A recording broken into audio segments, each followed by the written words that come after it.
அன்பான தேவ பிள்ளைகள் எல்லோருக்கும் இயேசு கிறிஸ்துவின் நாமத்தினாலே என்னுடைய வாழ்த்துக்களை நான் தெரிவித்துக் கொள்கிறேன். தேவ பிள்ளைகளே, நாம் இந்த 2021 ஆண்டிற்கான கர்த்தருடைய வாக்குத்தத்த வார்த்தையாகிய ஆகாய் 2 அதிகாரம் 4 மற்றும் 19 வசனத்திலிருந்து கர்த்தர் நம்மை பார்த்து சொன்னாரே, நீங்கள் திடன் கொள்ளுங்கள், வேலையை நடத்துங்கள், நான் உங்களுடனே இருக்கிறேன் என்று சேனைகளின் கர்த்தர் சொல்லுகிறார். நான் இன்று முதல் உங்களை ஆசீர்வதிப்பேன் என்று கர்த்தர் சொன்ன அந்த வார்த்தையின் நிறைவேறுதலை எப்படி பெற்றுக்கொள்வது என்று சொல்லி ஆகாய் தீர்க்கதரிசன புஸ்தகத்திலிருந்தே நாம் தியானித்து கொண்டு வருகிறோம். அதிலே நாம் முதலாவதாக தியானித்த ஒரு காரியம், அதை தான் கடந்த பல வாரங்களாக நாம் தியானித்தோம். அது என்னது? ஆகாய் 1 அதிகாரம் 5 வசனம். அங்கே ஆண்டவர் நாம் எல்லோரையும் பார்த்து ஒரு காரியத்தை செய்யும்படி சொன்னார். அது என்னது? உங்கள் வழிகளை சிந்தித்து பாருங்கள் என்று சொல்லி நாம் அதனுடைய அர்த்தத்தை கடந்த பல வாரங்களாக தியானித்தோம். நிச்சயமாக தேவ பிள்ளைகளே, நாம் கண்டோம், நாம் கடந்த காலங்களில் நஷ்டத்தை வேதனையும் சந்தித்ததுக்கு ஒரு முக்கியமான காரணம் நம்முடைய இருதயத்துக்குள்ளே இருந்த ஆவிசுவாசம் மற்றும் பயம் என்னும் பாவம் தான் நம்முடைய வாழ்க்கையில் பெரிய நஷ்டங்களை கடந்த காலங்களிலே, கடந்த ஆண்டிலே, கடந்த நாட்களிலே நம் வாழ்வில் கொண்டு வந்தது என்று சொல்லி பார்த்து எப்படி அந்த அவிசுவாசத்தையும் பயத்தையும் மேற்கொள்வது என்று சொல்லி நாம் தெளிவாக வேதத்திலிருந்து பல எடுத்துக்காட்டிலிருந்து நாம் தியானித்தோம். தேவ பிள்ளைகளே, இன்றைக்கு இன்னொரு புதிய காரியத்துக்கு செல்ல போகிறோம். இதே ஆகாய் தீர்க்கதரிசன புஸ்தகத்திலிருந்து நாம் எப்படி கர்த்தர் நமக்கு பேசிய அந்த வாக்குத்தத்தத்தின் நிறைவேறுதலை பெற்றுக்கொள்வதற்கு இரண்டாவது திறவுகோல் சத்தியத்தை நாம் பார்க்க போகிறோம். அதை நாம் சகரியா தீர்க்கதரிசன புஸ்தகம் 4 அதிகாரம் 6 வசனத்திலிருந்து வாசிக்கிறேன் பாருங்கள். இதுதான் நாம் கர்த்தருடைய ஆசீர்வாதத்தை 2021 ஆண்டிலே பெற்றுக்கொள்வதற்கு இரண்டாவது திறவுகோல். அது என்னது? சகரியா 4 அதிகாரம் 6 வசனம். அதனுடைய பின்பகுதியிலே கர்த்தர் இப்படி சொல்லுகிறார், கர்த்தருடைய வார்த்தை என்னவென்றால், பலத்தினாலும் அல்ல, பராக்கிரமத்தினாலும் அல்ல, என்னுடைய ஆவினாலேயே ஆகும் என்று சேனைகளின் கர்த்தர் சொல்லுகிறார். ஆம் பிரியமானவர்களே, இந்த வார்த்தை பாருங்கள், கர்த்தர் இங்கே ஆகாய் தீர்க்கதரிசன புஸ்தகத்திலே நாம் பார்த்தோம் அல்லவா, அந்த இஸ்ரேல் ஜனங்கள் பாபிலோன் சிறையிருப்பிலிருந்து திரும்ப வந்த இஸ்ரேல் ஜனங்கள் கர்த்தருடைய ஆலயத்தை 14 ஆண்டுகளாக கெட்டாமல் வந்த எதிர்ப்புகள், வந்த பிரச்சனைகள் நடுவிலே அவர்கள் நிறுத்திவிட்டார்கள் என்று சொல்லி, ஏன் நிறுத்தினார்கள் என்பதற்கு ஒரு முக்கியமான காரணத்தை இங்கே பார்க்கிறோம். முதல்ல ஏற்கனவே பார்த்த அவிசுவாசம், பயம். இங்கே இன்னொரு காரணத்தை பார்க்கிறோம். அது என்னவென்றால், இந்த இஸ்ரேல் ஜனங்கள் தங்கள் கர்த்தர் கொடுத்த பணியை செய்வதற்கு இவர்கள் என்ன செய்திருக்கிறார்கள்? 14 ஆண்டுகள் நின்று போவதற்கு முக்கியமான காரணம் என்ன? இவர்கள் தங்களுடைய பலத்தையும் தங்களுடைய பராக்கிரமத்தையும் இவர்கள் நம்பி இருந்தார்கள். பாருங்கள் தேவ பிள்ளைகளே, கர்த்தர் ஒருபோதும் நாம் அவருடைய சித்தத்தை செய்வதற்கு நம்முடைய பலனையும் பராக்கிரமத்தையும் நம்பி அவர் எதையும் நம்மிடத்தில் சொல்லவில்லை. பாருங்கள், அவர் நம்மிடத்தில், இயேசு நமக்கு கொடுத்திருக்கிற மிக முக்கியமான கட்டளை, உலகமெங்கும் போய் சர்வ சிருஷ்டிக்கும் சுவிசேஷத்தை என்ன செய்யுங்கள்? அறிவியுங்கள், சகல ஜாதிகளையும் சீசராக்குங்கள் என்று சொல்லி கட்டளை கொடுத்திருக்கிறார். அந்த கட்டளையை அவர் நம்முடைய பலத்தையும் பராக்கிரமத்தையும் நம்பி என்ன செய்யலை? கொடுக்கலை. நம்முடைய பலத்தையும் பராக்கிரமத்தையும் நம்பினோம் என்றால் ஒருவரும் ஊழியமே என்ன செய்ய முடியாது. அதனால தான் தேவனுடைய சித்தம், தேவனுடைய திட்டம், தேவனுடைய கட்டளைக்கு கீழ்ப்படிதல் எப்படி வருகிறது என்று சொல்லி இங்கே சகரியா தீர்க்கதரிசியின் மூலமாய் ஆண்டவர் அந்த இஸ்ரேல் ஜனங்கள் சிறையிருப்பிலிருந்து திரும்ப வந்து 14 ஆண்டுகளாக ஆலயத்தை கெட்டாமல் இருக்கிறாங்களே, அந்த இஸ்ரேல் ஜனங்களை பார்த்து தான் இந்த வார்த்தையை இங்கே சகரியா தீர்க்கதரிசியின் மூலமாக ஆண்டவர் சொல்கிறாரு. என்ன சொல்கிறாரு? எப்பா பலத்தினாலும் அல்ல, உங்களுடைய பலத்தினால் அல்ல, அடுத்தது பராக்கிரமம். உங்கள் ஒவ்வொருத்தரும் எவ்வளோ ஆற்றல் ஞானம்லாம் இருக்குது, அதன்படி எல்லாம் அல்லவே அல்ல. நீங்கள் எப்படிப்பட்டவர்கள் என்பதுபடியே அல்ல, பலத்தினாலும் அல்ல, பராக்கிரமத்தினாலும் அல்ல. அப்போ எப்படி ஆண்டவரே ஆகும்? அதை தான் ரொம்ப ரொம்ப முக்கியமாக சொல்லுகிறார். இதை தான் நீங்களும் நானும் நம்முடைய காதுகள் தெளிவாக கேட்க வேண்டும் தேவ பிள்ளைகள். அது எப்படி ஆண்டவர் சொல்லுகிறார்? என்னுடைய ஆவினாலேயே ஆகும் என்று சேனைகளுக்கு கர்த்தர் சொல்லுகிறார். ஆம் பிரியமானவர்களே, நாம் தேவனுடைய சித்தத்தை செய்ய வேண்டும் என்றால் அது எப்படி செய்ய முடியுமோ ஆண்டவர் இங்கே தெளிவாக சொல்கிறார். பரிசுத்த ஆவியானவர் மூலமாக மாத்திரம்தான் நம்மால் தேவனுடைய சித்தத்தின் நிறைவேறுதலை நம்முடைய வாழ்க்கையில் பெற்றுக்கொள்ள முடியும்.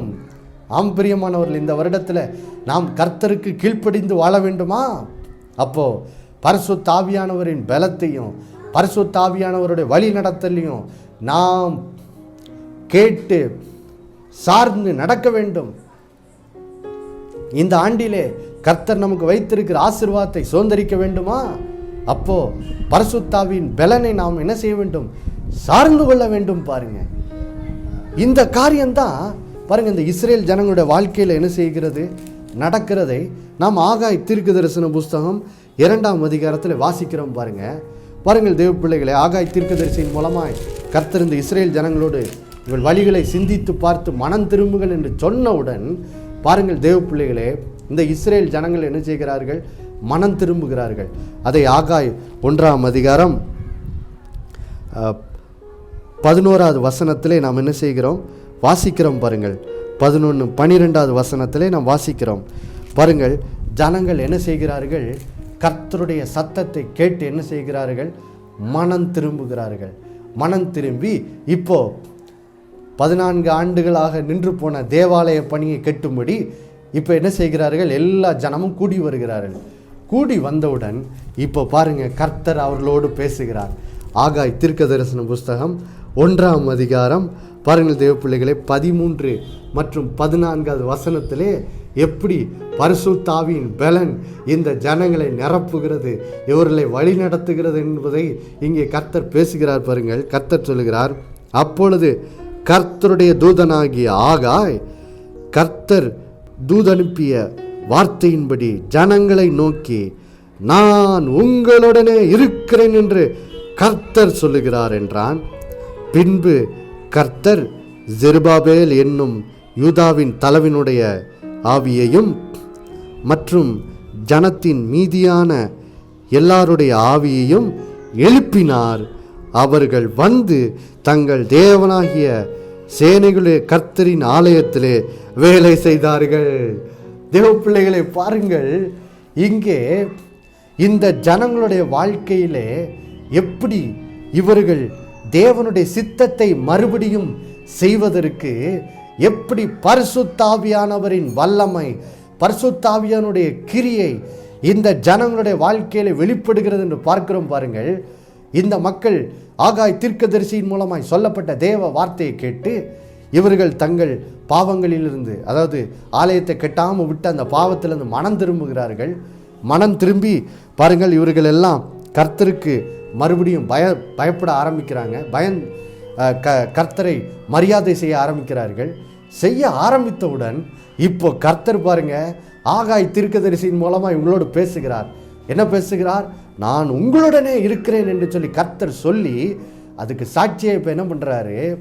இந்த ஜனங்கள் எல்லாரும் அவருடைய ஆலயத்தை கெட்டும் பணியை திரும்ப செய்யும்படி பாருங்க, இங்கே வேதம் அழகா சொல்லுகிறது.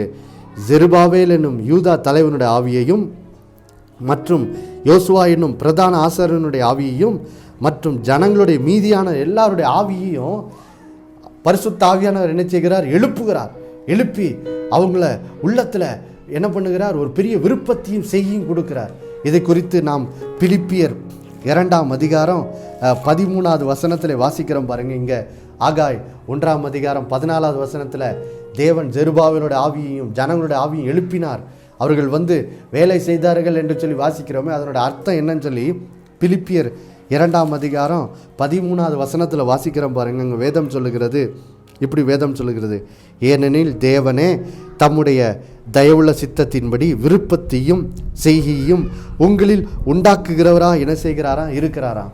அப்போ தேவ பிள்ளைகளே, நாம் ஆண்டவர் நமக்கு என்ன சித்தத்தை செய்யும்படி வைத்திருக்கிறாரோ இந்த ஆண்டிலே பாருங்கள், நமக்கு வைத்திருக்கிற வேலை, நமக்கு கொடுத்திருக்கிற குடும்ப வாழ்க்கை, பிள்ளைகளுடைய வாழ்க்கை, ஊழியம் மற்றும் நம்முடைய வாழ்க்கை குறித்து தேவன் என்ன சித்தம் வைத்திருக்கிறாரோ அந்த சித்தத்தை செய்வதற்கு பாருங்கள் தேவ பிள்ளைகளே, தேவனே தம்முடைய பரிசுத்த ஆவியானவர் மூலம் அந்த காரியங்களை நிறைவேற்றும்படி தேவனே தம்முடைய தயவுள்ள சித்தத்தின்படி நமக்குள்ளே விருப்பத்தையும் செய்யும் என்ன செய்கிறார், உண்டாக்குகிறார். பாருங்க, இதை தான் அங்கே ஆகாய் 1:14 வாசிக்கிறோம்.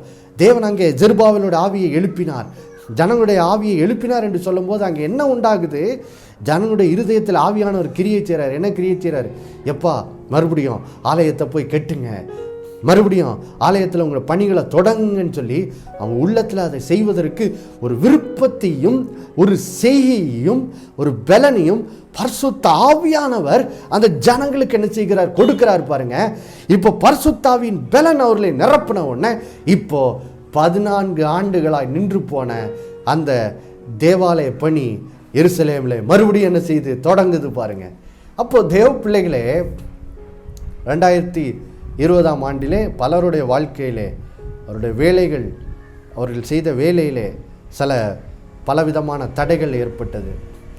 அவர்களுடைய குடும்ப வாழ்க்கையில் பலவிதமான தடைகள், பிள்ளைகளுடைய வாழ்க்கையில் பலவிதமான தடைகள், செய்த ஊழியத்திலே பலவிதமான தடைகள், கர்த்தர் அவர்களுக்கென்று வைத்திருக்கிற சித்தத்தை செய்வதிலே ஒவ்வொருத்தருடைய வாழ்க்கையிலும் பல தடைகள். அதனால் பலர் கர்த்தர் கொடுத்த அந்த பணிகளை செய்யாமல் நாம் நிறுத்திவிட்டோம்.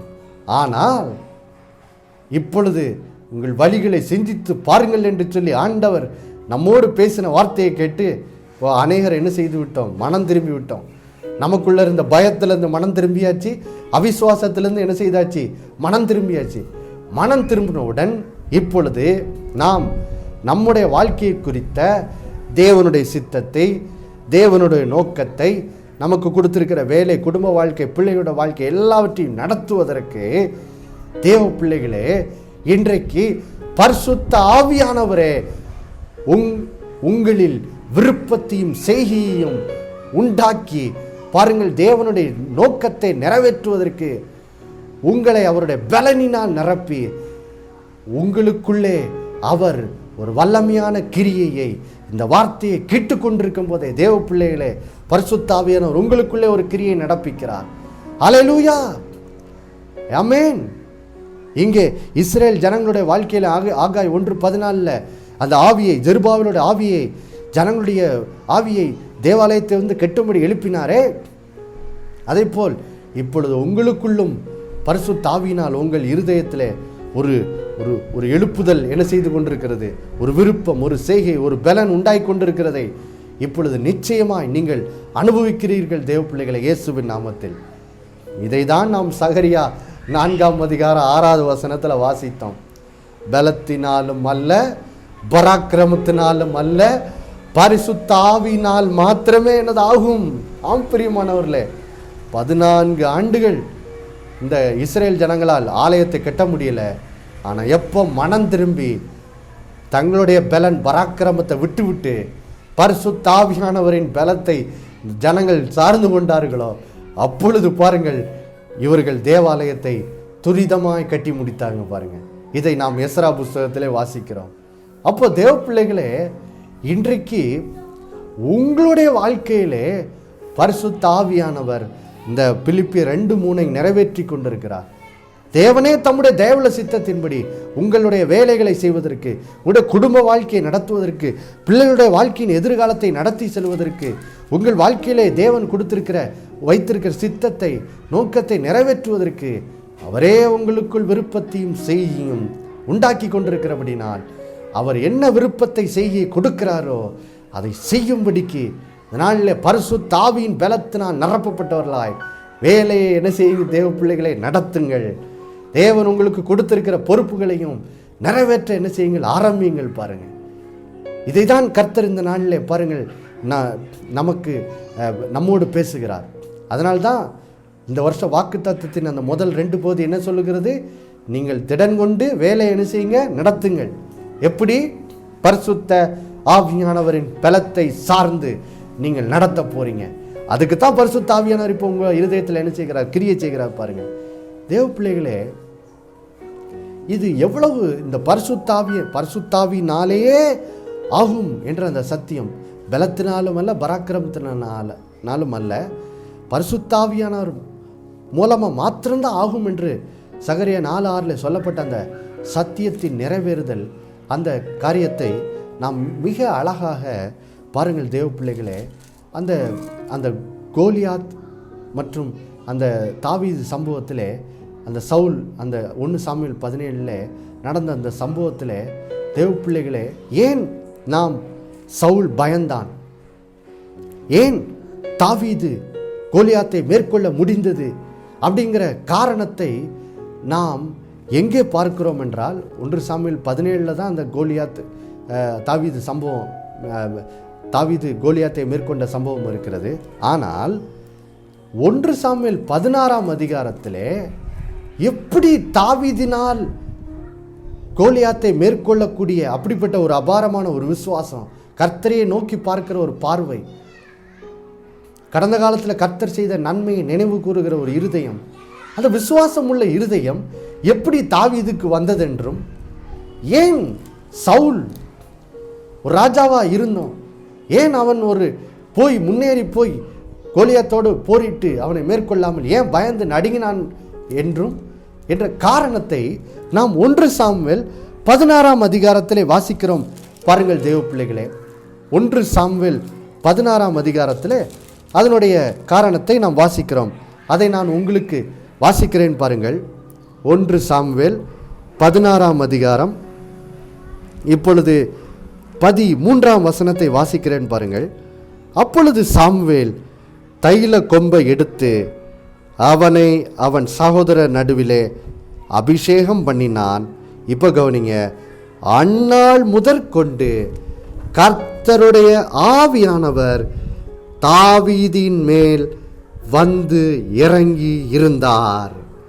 ஆம் பிரியமானவர்களே, 1 சாமுவேல் 17 அதிகாரத்தில் தாவீது கோலியாத்தை மேற்கொள்ளக்கூடிய ஒரு விசுவாசம், கர்த்தர் பேரில் ஒரு முழு விசுவாசம் தாவீதுக்குள்ளே உண்டாகுதே, அது எப்படி உண்டாச்சு, அதனுடைய ரகசியத்தை 1 சாமுவேல் 16 அதிகாரத்தில் வாசிக்கிறோம். பாருங்க, அதுக்கு காரணம் என்னதான், கர்த்தருடைய ஆவியானவர் சாமுவேல் தீர்க்கதரிசி தாவீதை அபிஷேகித்த நாள் முதற்கொண்டு கர்த்தருடைய ஆவியானவர் தாவீதின் மேல் வந்து இறங்கியிருந்தார். ஆம் பிரியமானவர்களே, தாவீது பரிசுத்த ஆவியினால் என்ன செய்யப்படுகிறான், நிரப்பப்படுகிறான். பரிசுத்த ஆவியின் வல்லமை அவனை நிரப்புகிறது. கர்த்தருடைய ஆவியானவர் அவன் மேல் வந்து தங்கி இருக்கிறார். பாருங்க, இப்போ கர்த்தருடைய ஆவியானவர் தாவீதின் மேல் தங்கியிருந்தபடினால தான் இப்போ பரிசுத்தாவியினால் நிரப்பப்பட்ட இந்த தாவீது கோலியாத்தை சந்திக்கும் போது கோலியாத்தை பார்க்கவில்லை, கோலியாத்தை காட்டிலும் பெரியவராகிய தன்னோடு இருக்கிற தேவனாகிய கர்த்தரை என்ன செய்தான், நோக்கி பார்த்தான். பாருங்க, அப்போ கர்த்தருடைய ஆவியானவர் தாவீதின் மேல் இருந்தபடினால தான் கோலியாத்தை தாவீது என்ன செய்ய முடிந்தது, ஜெயம் கொள்ள முடிந்தது. ஆனால் ஏன் சவுல் நடுங்கி பயந்தான்? அதுக்கு காரணத்தை அதே 1 சாமுவேல் 16 அதிகாரத்தில் இப்பொழுது 14 வசனத்தில் வாசிக்கிறோம். தாவீதின் மேல் கர்த்தருடைய ஆவியானவர் இறங்கினார், ஆனால் கர்த்தருடைய ஆவி சவுலை விட்டு நீங்கினார். அப்போ தேவ பிள்ளைகளே, ஏன் சவுலினால் கோலியாத்தை மேற்கொள்ள முடியவில்லை?